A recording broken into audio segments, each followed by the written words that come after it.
very old na to, tungkol sa magnanay na pumunta sila sa store at bili ng nanay sa kanyang anak, pupunta tayo sa store, pero wag kang bibitaw sa akin ha. Kasi mamimili ako, wag kang lalayo sa akin, hindi kita lagi mahahawakan. Okay?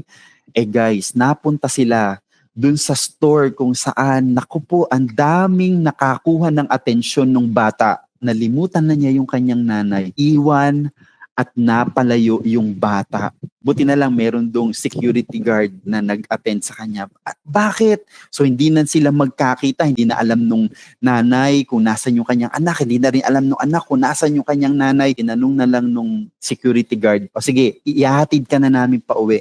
Saan ang bahay nyo? Dahil bata pa siya, hindi pa lang niya alam yung exact address nila. Ang sabi lang nung bata, ang natatandaan lang niya na meron sa kanila, cross.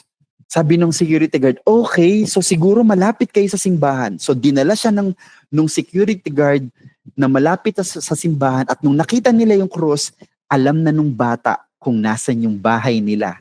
Nakauwi sila.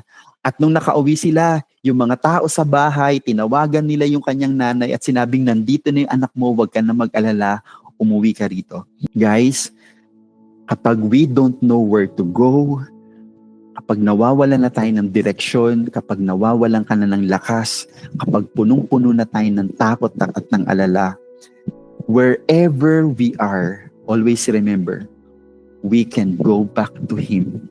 Amen? Balik tayo lagi sa cross. Balik lagi tayo sa Panginoon. Kasi wala naman talagang ibang nagmamalasakit sa atin maliban sa Panginoon.